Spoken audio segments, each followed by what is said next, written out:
ఏంటంటే ఇంతకుముందు నువ్వు టాక్స్ చేసావు అది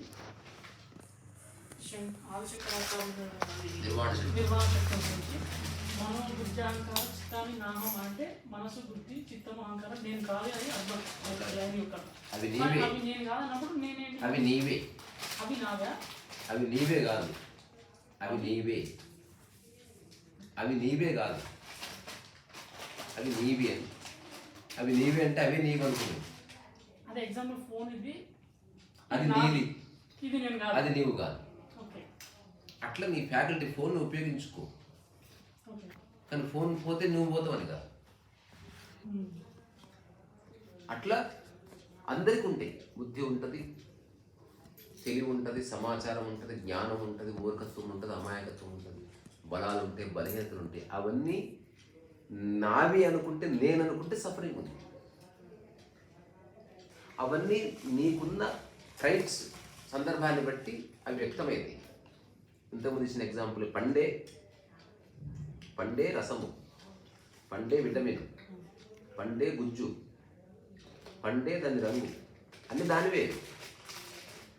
పండుకు ఒక ఆకారం ఉంది, సైజు కూడా ఉంది, బరువు ఉంది, అన్ని పండువే. సందర్భాన్ని బట్టి రివీల్ అవుతుంది. దీని బరువు ఎంత అంటే 50 గ్రాములు, అది పండుదే. నువ్వు అంటే దాని అర్థం అది ఎర్రగలేదని అట్లా. నువ్వు బరువు అడిగావు కాబట్టి కలర్ ఏదంటే రెడ్.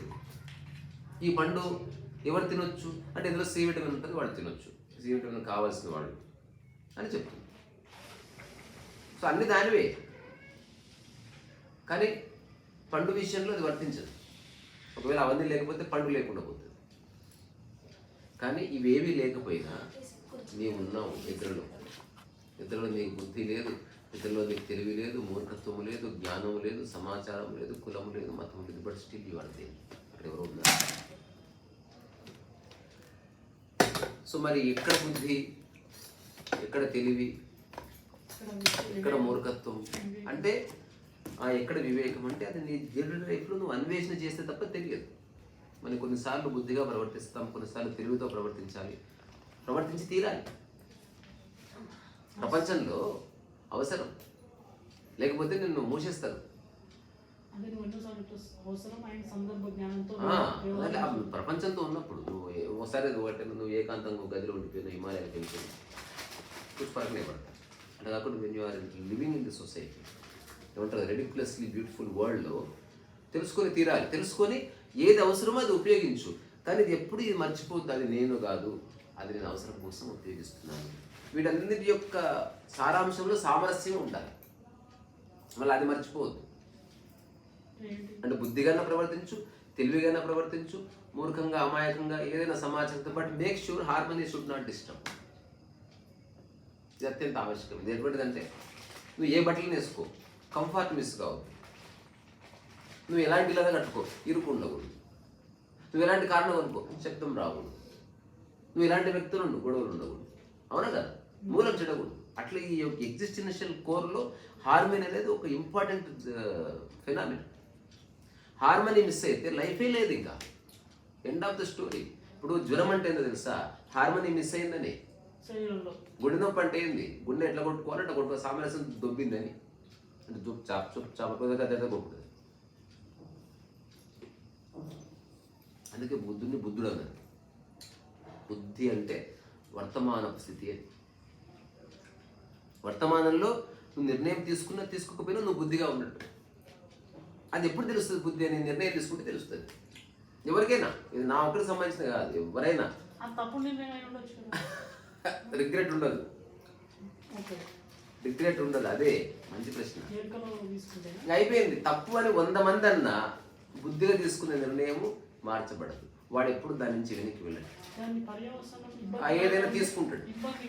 దాని పర్యవసానం మరణం అయితే మరణ చేయకుంటాడు 100%. సో బుద్ధిగా నిర్ణయం అంటే వర్తమానంలో తీసుకున్న నిర్ణయం దాని మీద నిలబడి ఉంటుంది. అందుకే మనం కొన్నిసార్లు అంటే బుద్ధి లేకుండా ప్రవర్తిస్తాం. అంటే వర్తమానంలో ఎలా ప్రవర్తించాలో అలా ప్రవర్తించట్లేదని చెప్తున్నా. బుద్ధిగా పని చేసుకుంటారు కదా, అవునా టైసన్? బుద్ధిగా పని చేసుకో, తెలివిగా పని చేసుకుని కొన్నిసార్లు చెప్తాము. న్యాక్ వేరే. తెలివిలో, బుద్ధిలో వర్తమానం, తెలివిలో గతం ఉంటుంది.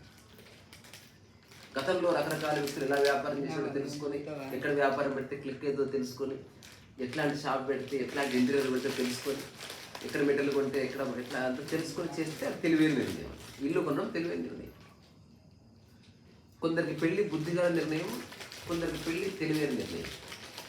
ఏం చేస్తే ఇబ్బందికరంగా భవిష్యత్తులో బుద్ధి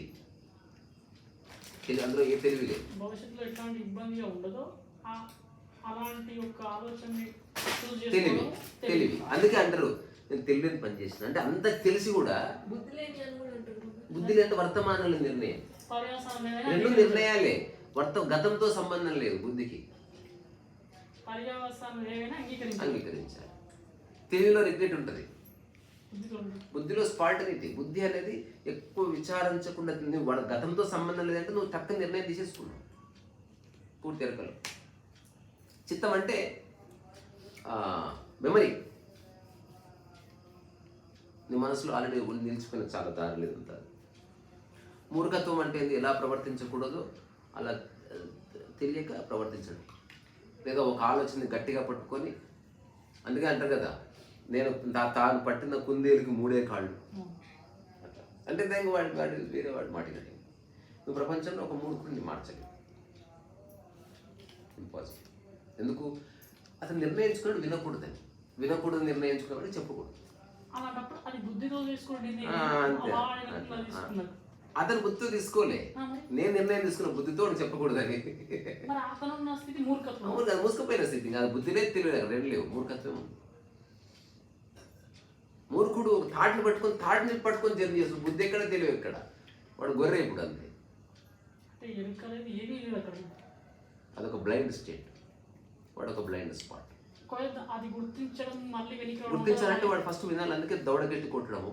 ఎవడో ఒకటి సరైన వ్యక్తి మేలుకొల్పాల్సి ఉంటుంది. అందరే కొందరి మాటనే వింటారు. అటువంటి వాడు వీడికి తెలుసు ఎప్పుడు చెప్తే వాడు వింటాడు అప్పుడు చెప్తాడు. అట్లా ఇది ఎలాంటిదంటే వాడికి మోషన్ వస్తుంటుంది, నీళ్ళు ఇవ్వాలి, వీడు నీళ్ళు వచ్చి పట్టుకొని అప్పుడు చెప్తాడు అనమాట. అంటే ఎప్పుడో సరైన టైం ఒక్క మాట చెప్తా, అది వింటే ఇస్తాను ఇక అంటే సమయం నేను ఉంటుంది. సో ఇవన్నీ నీవే. అమాయకత్వము నీదే, మృగత్వము నీదే, తెలివి నీదే, జ్ఞానము నీదే, సమాచారం నీదే, అన్ని నీవే. కానీ అవి నీవు కాదు అన్నది. అవి నువ్వు అవసరం కోసం ఉపయోగించుకుంటున్నావు. నాదో ప్రశ్న మనోభావాల గురించి. మనోభావాల అది సపరేట్ చేద్దాం. సరే, నువ్వు ఈ మనోభావాన్ని దెబ్బతిలేదు ఇట్లా వస్తుంది. మనోభావాలు అంటే ఎలాంటి వాళ్ళ మనోభావాలు ఎవరికి అసలు బట్ మనోభావాలు దెబ్బతీయడం ఉంది కదా. కానీ అన్నీ ఉన్నాయి. సామాజిక కొన్ని సమాజంలో రకరకాల వ్యక్తులు, రకరకాల మానసిక స్థితులు ఉంటాయి. మనందరం ఒక కాలనీ ఉండొచ్చు, కానీ మనందరం ఒక మనసు ఉండదు కదా. ఇప్పుడు చెట్టు బీకితే ఒకటి మనోభావాలు దెబ్బతింటది.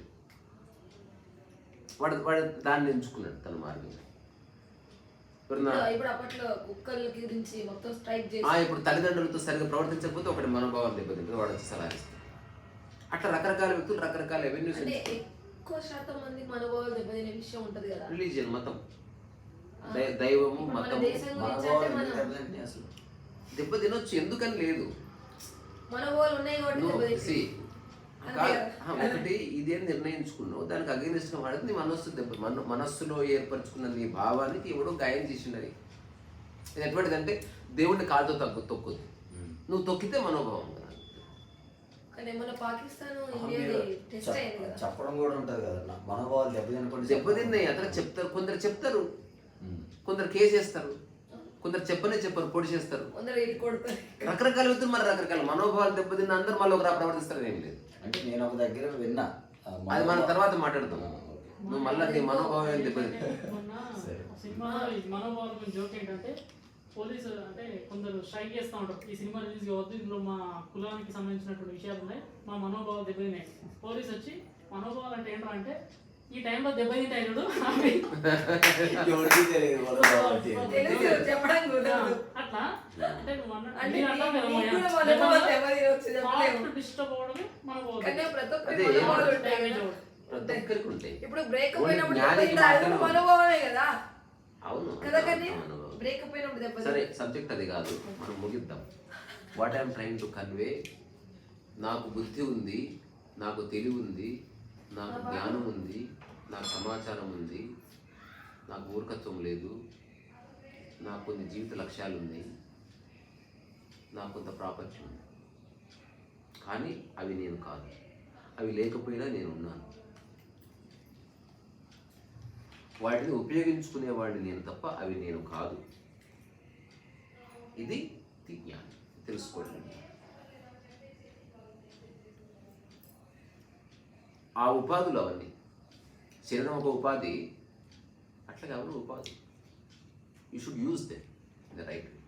నీకు సైకిల్ ఉంది, తొక్కిన తొక్కున నువ్వు ఉన్నావు కదరా, అట్లా అవసరం ఉంటే అక్కడకు వెళ్ళడం ఇక్కడకు. చిన్న విషయం ఇది, పెద్ద కాంప్లికేషన్ ఏం లేదు. ఇక్కడ నుంచి ఇంకొకటి చిన్న ప్రశ్న ఉంది. ఏంటంటే ఇప్పుడు చిత్తం అనే దానికి పూర్వజన్మ గత జన్మ ముడిపెట్టారు. దాని గురించి ఒకసారి చిన్న వివరణ. ఏ సంబంధం లేదు. ఎందుకంటే అది పుట్టినప్పుడు నేను నుంచి ఒక విషయం రూఢిపరుస్తున్నా, ఇష్టం ఉంటే జనాలు వినని, లేకపోతే వినని, ఐ డోంట్ కేర్. నేను పూర్తి ఎంక్వైరీ చేసి చెప్తున్నా, ఇది నాకు సత్యం. అట్లీస్ట్ వేరే వాళ్ళు అంటే అనుకోని. గత జన్మ సంస్కారాలు ఒకవేళ ఉంటే దేనికైనా ఉండొచ్చు. ఇది ఒక ఫెయిల్ అయిన థియరీ. అంటే మనిషి విచారించడం లేదు కాబట్టి ఊరికి నమ్ముతున్నాడు. ఆత్మకి జన్మ లేదు కదా, అవును. తద్వారా గత జన్మ దానికి లేదు, పునర్జన్మ దానికి లేదు. అదే శరీరం జన్మ తీసుకుంటుంది అనుకో, గత జన్మలో అది పిల్లిలాగా ఉందనుకో, అవును. పూర్వజన్మలో అది కుక్క అయింది, ఇంకో జన్మలో ఇంకేదైంది అనుకో, తద్వారా శరీరం కూడా మారుతుంది కాబట్టి దానికి కూడా సేమ్ జన్మ ఉండదు. ఒకవేళ మళ్ళీ మనిషి జన్మ తీసుకుని అది సేమ్ అట్లే పుట్టదు కదా, అవును. అందుకని దానికి మరో జన్మ లేనట్టే. ఉమ్. మనసుకి అసలు జన్మ అంటుకోదు. ఇంద్రియాల వల్ల మనసు ఏర్పడుతుంది. అందుకని నీ బ్రెయిన్ స్ట్రక్చర్, నీ ఇంద్రియాలు పూర్తిగా, మనసు ఒక్కటి నీ నిర్మితం, శరీరం నీ నిర్మితం కాదు. శరీరం పాంచభౌతికమైనది, మనస్సు కాదు. మనస్సు నీది. ఈ భూమి మీద ఒక్కటి నీదిరా టైసన్, అది నీ మైండే. ఏది నీది కాదు. నీ గుండె కొట్టుకోవడం నీది కాదు, నీ శ్వాస నీది కాదు, నీ శరీరం నీది కాదు, నీ జుట్టు నీది కాదు. అవి నువ్వు జుట్టు మొలిపిస్తలేవు, జుట్టు మొలుస్తుంది. ఆకాశంలో శరీరం నాదే కదా కాదు, మరెవరిది? నీ ఆధీనం. నీవు అందుకే ఉపాధి అనే పదం వాడు. అందుకే మన శాస్త్రం కొంత చదివితే ఆ పదాలకు మూలార్థాలు తెలుసుకుని శరీరం నాది అని నేను ఇందులో ఉన్నానా? అట్లా కాదమ్మా, ఉపాధి అందరు దాన్ని అంటే నీవు ఉపయోగించుకునేది. నేను ఉపయోగించుకుంటున్నా కూడా నాదే కదా. కరెక్టే, ఓకే, నీదే. టెంపరీ, శాశ్వతం కాదు. టెంపరీ అది అల్పకాలికం కావచ్చు, కానీ ఆ టైం వరకు నేను టెంపరీ అవడంతోనే నాది కాదు. మళ్ళీ అదే ఎట్లా? ఇది అంటే మనం డిస్కషన్లో వ్యత్యాసాలు కాదు. ఒకవేళ నీదనుకుంటే అది నీకు సత్యం, అట్లా ఉండని. కరెక్టే, నీదే అంటే అనుకున్నాం, నీదే, కానీ అది నీవు కాదని తెలుసుకోవడం. అప్లోడ్ చేసిన వీడియోలో ఆటోలో వెళ్తున్నప్పుడు సీట్ నాది అనుకుంటాం, సీట్లో కూర్చుంటాం, కానీ సీట్ నేను నాది అని చెప్పి తీసుకొని పోవండి. అదే అంటే ఇది కొంచెం ఎక్కువ ఏళ్ళు అట్లా కాబట్టి కొద్దిగా దీన్ని ఆటోలో దాని సీట్లో లేకుండా తీసి కుదరదు. 60 ఏళ్ళు అలానే ఉండమని చెప్పాడు మాయ. 10 నిమిషాలు అది వ్యక్తి వ్యక్తికి వేరు. ఇప్పుడు ఈ కొన్ని ఆధ్యాత్మిక పరమైన విషయాలు వ్యక్తిగత. నీదనుకుంటే అది నీకు సత్యం, తద్వారా దాని పర్యవసానాలని నువ్వు అనుభవించవలసిందే. ఒకడైతే నేను దీన్ని చూసి శరీరం నాది కాబట్టి నేను హ్యాపీగా మంచిగా చూసుకుంటాను. అదే అంటున్నా, అది నీకు చూసుకోమని చెప్తున్నా. మంచి ఏది పడుతుంది తినకుండా, అంటే ఇబ్బంది పెట్టుకోకుండా అట్లా. అబ్సల్యూట్లీ. కానీ ఎరుకతో ఉండడం ఎవరో నేను చెప్పేది ఉపాధుల గురించి మాట్లాడుతున్నా. అట్లా ఎగ్జాంపుల్ ఇస్తూ అది పోయింది. అదే ఒకడు ఎరుకతో ఉంటానని అంటాడని చెప్పి డిసప్పేర్డ్. సరే అయితే కంటిన్యూ. అది ఆగిపోయింది. నా యొక్క అదే ఒకడు ఎప్పుడు ఎరుకతో ఉంటాడు నేను అలా దాని వెనకాల ముందు అంటే శరీరము నీది కాదు, అది ప్రకృతిది. నేను చూస్తానే ప్రకృతిది అది. ఎందుకంటే అన్నం తినేది నువ్వు, అరిగించేది నువ్వు కాదు. నువ్వు బతుకుతున్నది అరగడం వల్ల. నువ్వు నీళ్లు తాగేది నువ్వు, ఆ మలమూత్రాలు నువ్వు తయారు చేయడం లేదు. శ్వాస కూడా మనకు ప్రమేయం లేదు, అందుకే నీది కాదు. సో నీది అనుకో, తప్పు కాదు, కానీ అది నీది కాదు, అది పాంచభౌతికమైన చెప్పింది ఆల్రెడీ. అది నేను కూడా చెప్తున్నా, నా శరీరము నా ఆధీనంలో ఉన్న ఉపాధి ప్రకృతిది. ఎటువంటిదంటే ప్రాపర్టీ నా ఆధీనంలో ఉంది, కానీ అది ఎవరిది? మా ఓనర్. ఆ ఓనర్ ఎవరు? ప్రకృతి. అందుకని ప్రకృతి, నీ శరీరం ప్రకృతి పూర్తి పాంచభౌతికమైనది. దాంట్లో మళ్ళీ లోపలికి వెళ్తే నిర్మాణ శక్తులు ఉంటుంది, రకరకాల కోశాలు, రకరకాల ఏవో ఉంటాయి, అన్నీ ఓకే, అన్నీ ఓకే. సో ఈ భూమి మీద ఒక్కటి నీది, అది నీ మైండ్. అంటే నా సమాచారం you are creating your mind. You only కొన్నిసార్లు బాడీ నీది అనుకుంటున్నావు, 6 ప్యాక్ తెచ్చుకున్నప్పుడు అది కొన్ని నువ్వు క్రియేట్ చేసుకుంటున్నావు. మిగతా నీ కంటి చూపు నువ్వు క్రియేట్ చేసుకుని, నీ కనుగుడ్డు నువ్వు తయారు చేయలేదు, అంటే తయారయ్యి వచ్చేసింది ప్రోడక్ట్. అది ఆల్రెడీ నువ్వు ఏం చేసేసేమో పెరుగుతుంది, నువ్వు ఏం చేసేసేమో పెరుగుతుంది. నువ్వు ఎంత చేసినా అది ఒక్కొక్కసారి దాని నొప్పులు వస్తుంది. నువ్వు ఎంత చేయి, ఎంత కేర్ అన్నా తీసుకో, దానికి హఠాత్తుగా జ్వరం వచ్చి మూలకేస్తుంది. ఎందుకంటే ప్రకృతి నియమంలో ఉంటుంది అది. You cannot just control. చాలామంది అనుకుంటారు నేను చాలా కేర్ తీసుకుంటా, బొచ్చడి రోగాలు వస్తాయి. ఇప్పుడు ప్రకృతికి అనుసంధానమై ఉంటాడు, ఆ శరీరానికి రోగాలు రావు. నేను ఉందాం అనుకుంటే నాకు వసతి లేదు, సీరియస్లీ నాకు నిజంగా ఇన్ని సంవత్సరాలు నేను ఒకటి క్రియేట్ చేయలేకపోయాను. ఎప్పుడూ అనుకున్నది చెప్తా, నేను ఉన్న ఇంటికి అది గుడిసె కావచ్చు, ప్యాలెస్ కావచ్చు. సిటీలో ఉండి వసతి లేదంటే ఎట్లా? నువ్వు పల్లెటూరుకి వెళ్తుంటది. నన్ను చెప్పని అంటే నేను వెళ్ళలేను, చెప్పేది క్రియేట్ చేయాలంటే ఇచ్చేస్తే సిటీలో నేను చేస్తాను. నాకు కావాలి, నేను సిటీలో ఏం లేను. కొంచెం ఒక 1/2 ఎకర్ భూమి ఉంటే అసలు నేను పూర్తి ఎండాకాలంలో ఎండలో, వర్షాకాలంలో వర్షంలో, చలికాలంలో చలిలో ఉండాలనుకుంటున్నాను. అది ఐ వాంట్ టు సీ. అంటే ఒక కుక్క ఉంటుంది చూసినావా అట్లా నాకు ప్రకృతి ఆహారం తిని ప్రకృతిలో ఉంటే ప్రకృతిలో ఎలా ఉండాలో బాడీ ఎలా ఉండిపోతుంది. అది ఓన్లీ ప్రస్తుతానికి ఊహనే, తర్వాత చేస్తాను. అయితే వీళ్ళు ఉంటారు కదా, టోపీ అమ్మ వీళ్ళని అవధూత అంటే అవధూత స్థితి అనేది మళ్ళీ అది ఎందుకు ఊరికే అంటే అక్కర్లేదు, అది వేరే సబ్జెక్ట్. అంటే స్వాపర రెండు లేని స్థితి అవధూత. అందుకని ప్రతి మనిషి నిద్రలో అవధూత స్థితి అనుభవిస్తున్నాడు. మెలకువలో కూడా కొన్నిసార్లు అవధూత స్థితి అనుభవిస్తారు, కొన్నిసార్లు పరమహంస ఉంటాడు, కొన్నిసార్లు మహర్షి ఉంటారు, కొన్నిసార్లు రాజర్షి, కొన్నిసార్లు బ్రహ్మర్షి, కొన్నిసార్లు పిచ్చోళ్ళగా రకరకాలు ఉంటాడు మనిషి, ఒకసారి కుక్కలాగా ఉంటాడు. ఎప్పుడు ఒకేలా ఉండడం యోగి స్థితి. అంతర్గత స్థితి మారకూడదు, ఎప్పుడు ఎప్పుడు ఎలాంటి మారకుండా ఉండే స్థితి ఉంది.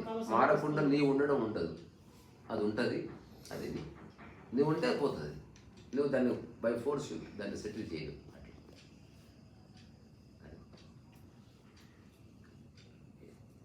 సో ఉపదేశ సారం అరే కనిపిస్తుందా వీడియోలో?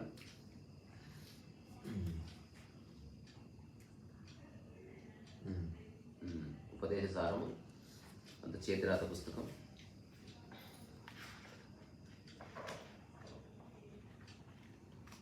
ఇప్పుడు ఇది కూడా నేను కళ్ళు మూసుకున్నా, ఏం రాసినట్టు నాకు ఒక్క అక్షరం గుర్తొస్తుంది. ఎందుకు? ఇది మెమరీ నుంచి రాసింది కాదు, ఎక్స్పీరియన్స్ నుంచి రాసింది. తద్వారా ఇది నేను రాయలేదు, నా ద్వారా ఈ పుస్తకం బయటకు వచ్చింది. అందుకే ఫస్ట్ ఓపెన్ చేస్తే ఉంటుంది, ఒక అల వెనుక సముద్రం ఉంది. అవునా రతేశన్?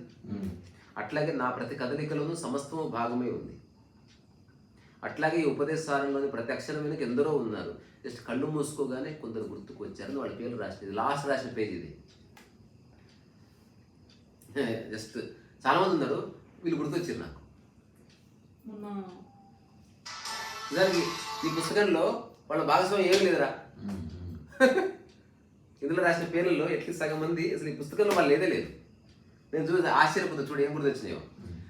అమ్మ జానకమ్మ, వినయ్, తేజమూర్తి, వేణురెడ్డి, చేతన, బాలాజీ, వజ్రమ్మ,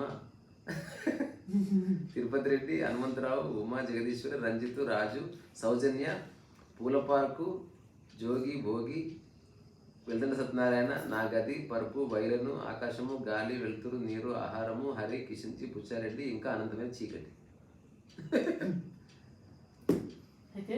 ఇట్లా ఏ మనిషి ఇటు రాయలేడు. ఇది నేను నా చేత రాయబడ్డది కాబట్టి చీకటం రాయమంటే చీకటం రాసిన, పూలపార్కు కూడా రాయి అంటే పూలపార్కం కూడా రాసిన. మన స్థితప్రజ్ఞానంద స్వామి చెప్పినట్టు కృష్ణుడి ద్వారా చెప్పబడింది భగవద్గీత తప్ప కృష్ణుడు చెప్పలేదు అని చెప్పాడు. కానీ భగవద్గీతలో అట్లా లేదు. అంటే కృష్ణుడి ద్వారా చెప్పబడ్డది, కానీ భగవద్గీతలో 3 వాక్యాలు ఉన్నాయి.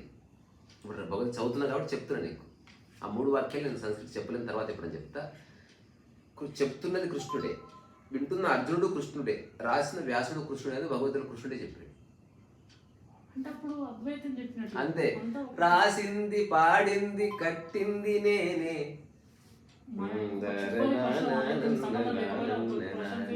ఒక్కసారి చెప్పు ఊరికి.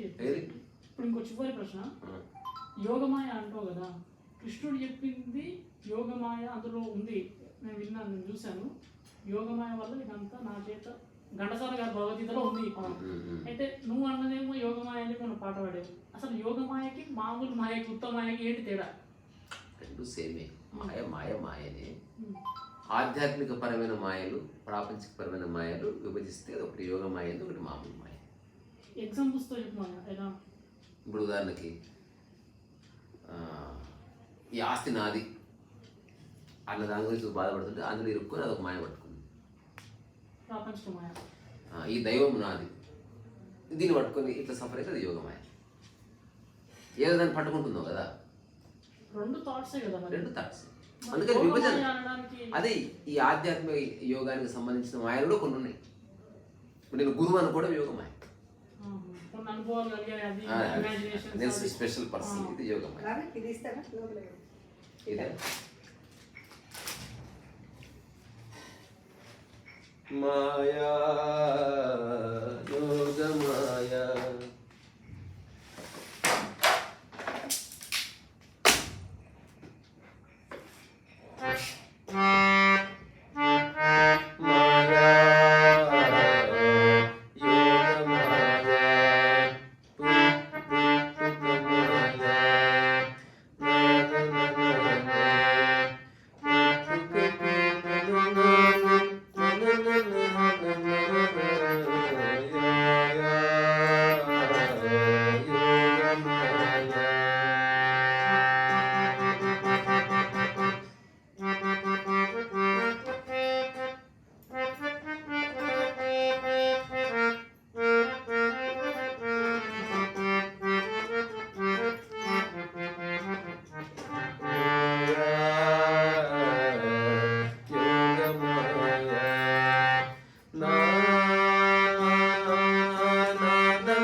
ఇప్పుడు నా మనసు ఉపయోగిస్తే సంగీతం, కానీ సంగీతం ఉన్నా లేకుండా నేను ఉన్నా.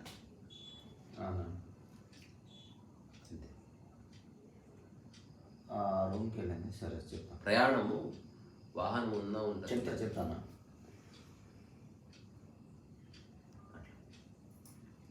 ఉంటుంది కదా. అట్లే నీకున్న వాటిని గుర్తించి ఉపయోగించుకోవడం,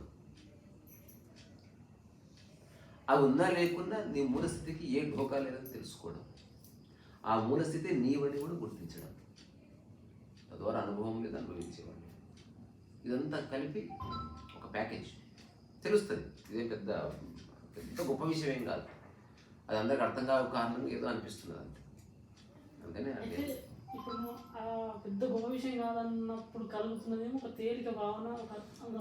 గొప్ప విషయం కాదు కాబట్టి ఎన్నో ఏళ్ళ సాధన ఉండాలి, ఎన్నో జన్మలు పడుతుంది.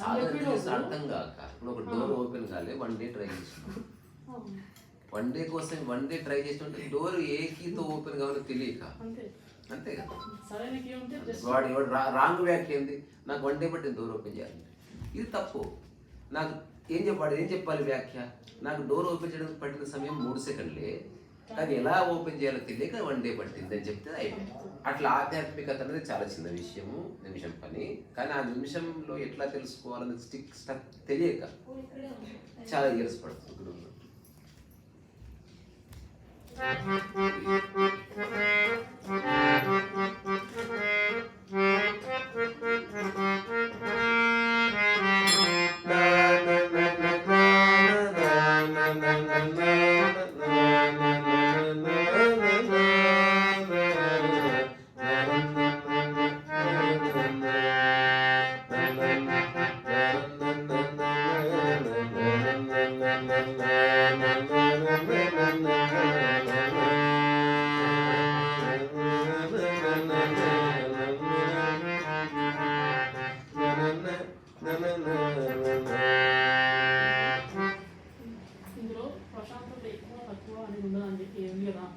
అయితే ఇప్పుడు చివరి ప్రశ్న ఏంటంటే ఆ డోర్ లాక్ ఓపెన్ చేయడానికి నాకు అర్థం కాక కొంత టైం పట్టింది.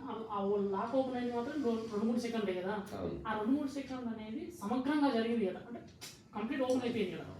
అంటే అది సమగ్రంగా జరగడానికి ఇంత పడుతుంది టైము. అంటే సరైన వాడు చెప్పక ఇప్పుడు ఎవరు వచ్చి సరే కొందరికి మంచి గురువు దొరికితే ఆ హోల్ చూడమ్మా, ఆ హోల్ పట్టెక్కి చూడు దొరుకుతుంది అంటే ఆ సరైన టీచింగ్ వల్ల వాడు ఏది పడుతుంది పెడుతున్నాడు కట్టుకుల్లో ఎంతవరకు ఏదో పెట్టిన వాడు.